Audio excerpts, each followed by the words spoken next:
une fête des Juifs et Jésus monta à Jérusalem. Or à Jérusalem, près de la porte des brebis, il y a une piscine qui s'appelle en hébreu Bethesda et qui a 5 portiques. Sous ces portiques étaient couchés en grand nombre des malades, des aveugles, des boiteux, des paralytiques, qui attendaient le mouvement de l'eau, car un ange descendait de temps en temps dans la piscine et agitait l'eau. Et celui qui descendait le premier, après que l'eau avait été agitée, était guéri, quelle que soit sa maladie. Là se trouvait un homme malade depuis 38 ans. Jésus, l'ayant vu coucher et sachant qu'il était déjà malade depuis longtemps, lui dit « Veux-tu être guéri ?» Le malade lui répondit « Seigneur, je n'ai personne pour me jeter dans la piscine quand l'eau est agitée. Et pendant que j'y vais, un autre descend avant moi. » « Lève-toi, lui dit Jésus, prends ton lit et marche. » Aussitôt cet homme fut guéri.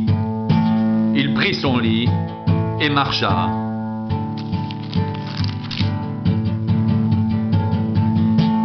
C'était un jour de sabbat. Les Juifs dirent donc à celui qui avait été guéri, « C'est le sabbat. Il ne t'est pas permis d'emporter ton lit. » Il leur répondit, « Celui qui m'a guéri m'a dit, prends ton lit et marche. » Ils lui demandèrent, « Quel homme qui t'a dit, prends ton lit et marche ?» Mais celui qui avait été guéri ne savait pas qui c'était, car Jésus avait disparu de la foule qui était en ce lieu. Depuis, Jésus le trouva dans le temple et lui dit, « Voici, tu as été guéri. Ne pêche plus de peur qu'il ne t'arrive quelque chose de pire. » Cet homme s'en alla et annonça aux Juifs que c'était Jésus qui l'avait guéri. C'est pourquoi les Juifs poursuivaient Jésus, parce qu'il faisait ces choses le jour du sabbat. Mais Jésus leur répondit, « Mon Père agit jusqu'à présent. Moi aussi j'agis. » À cause de cela, les Juifs cherchaient encore plus à le faire mourir, non seulement parce qu'il violait le sabbat, mais parce qu'il appelait Dieu son propre Père, se faisant lui-même égal à Dieu. Jésus reprit donc la parole et leur dit, « En vérité, je vous le dis, le Fils ne peut rien faire de lui-même. Il ne fait que ce qu'il voit faire au Père. Et tout ce que le Père fait, le Fils aussi le fait pareillement. Car le Père aime le Fils et lui montre tout ce qu'il fait. Et lui montrera des œuvres plus grandes que celles-ci afin que vous soyez dans l'étonnement. »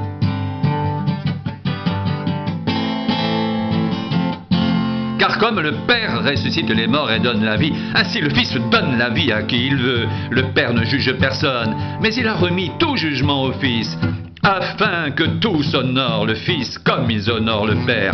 Celui qui n'honore pas le Fils n'honore pas le Père qui l'a envoyé. En vérité, je vous le dis, celui qui écoute ma parole et qui croit à celui qui m'a envoyé a la vie éternelle et ne vient point en jugement, mais il est passé de la mort à la vie.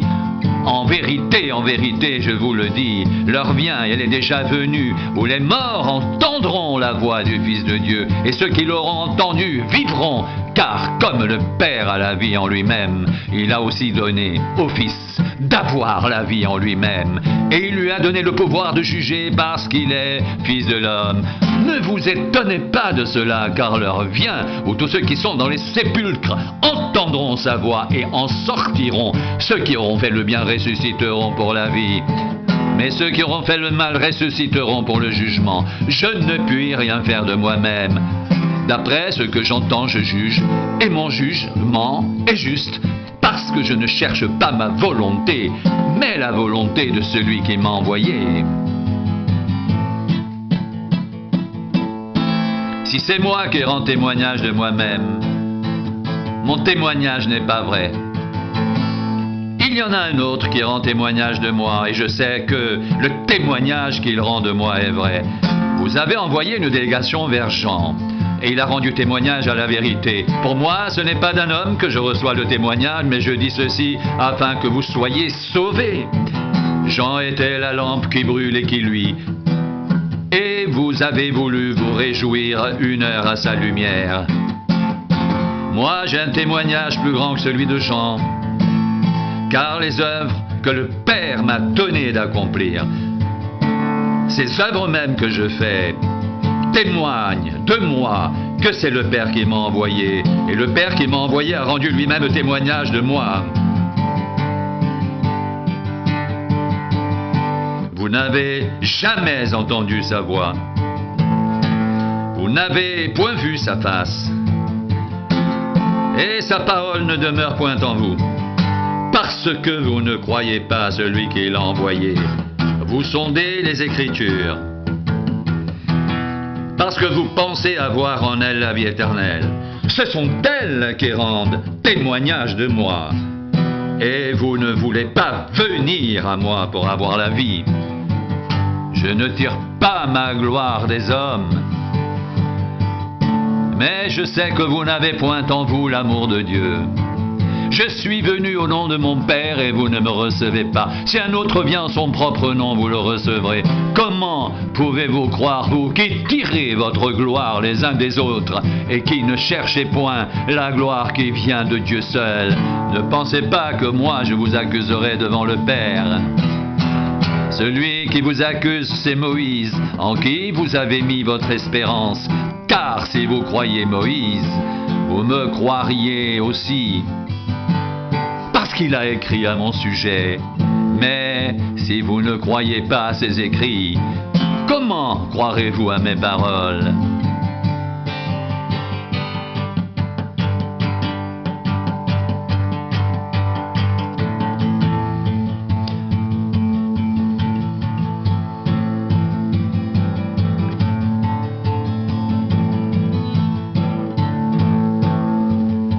Mon Père agit jusqu'à présent, moi aussi j'agis. À cause de cela, les Juifs cherchaient encore plus à le faire mourir, non seulement parce qu'il violait le sabbat, mais parce qu'il appelait Dieu son propre Père, se faisant lui-même égal à Dieu. Jésus reprit donc la parole et leur dit: en vérité, je vous le dis, le Fils ne peut rien faire de lui-même. Il ne fait que ce qu'il voit faire au Père, et tout ce que le Père fait, le Fils aussi le fait pareillement. Car le Père aime le Fils et lui montre tout ce qu'il fait, et lui montrera des œuvres plus grandes que celles-ci, afin que vous soyez dans l'étonnement. Car comme le Père ressuscite les morts et donne la vie, ainsi le Fils donne la vie à qui il veut.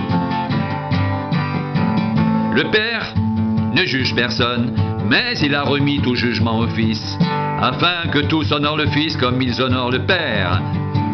Celui qui n'honore pas le Fils n'honore pas le Père qui l'a envoyé. En vérité, je vous le dis, celui qui écoute ma parole et qui croit à celui qui m'a envoyé a la vie éternelle et ne vient point en jugement, mais il est passé de la mort à la vie. En vérité, je vous le dis, l'heure vient, elle est déjà venue, où les morts entendront la voix du Fils de Dieu, et ceux qui l'auront entendu vivront. Car comme le Père a la vie en lui-même, ainsi il a donné au Fils d'avoir la vie en lui-même. Et il lui a donné le pouvoir de juger parce qu'il est Fils de l'homme. Ne vous étonnez pas de cela, car l'heure vient où tous ceux qui sont dans les sépulcres entendront sa voix et en sortiront. Ceux qui auront fait le bien ressusciteront pour la vie, mais ceux qui auront fait le mal ressusciteront pour le jugement.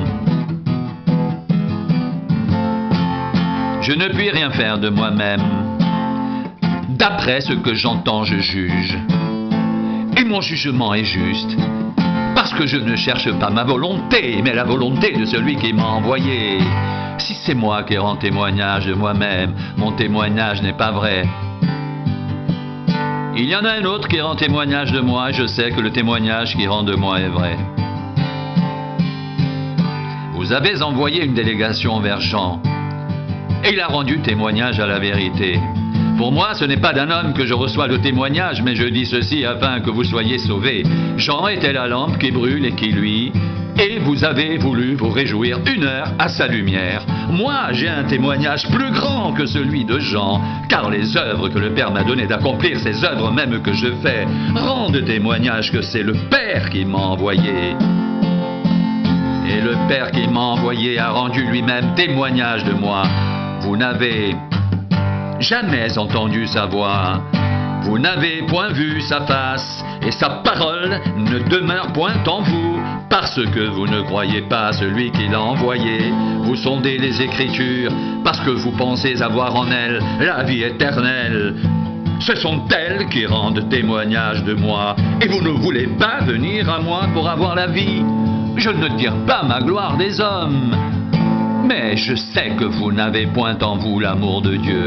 Je suis venu au nom de mon Père et vous ne me recevez pas. si un autre vient en son propre nom, vous le recevrez. Comment pouvez-vous croire, vous, qui tirez votre gloire les uns des autres, et qui ne cherchez point la gloire qui vient de Dieu seul? Ne pensez pas que moi, je vous accuserai devant le Père.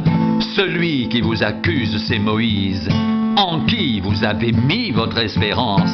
Car si vous croyez Moïse, vous me croiriez aussi, parce qu'il a écrit à mon sujet. Mais si vous ne croyez pas à ses écrits, comment croirez-vous à mes paroles?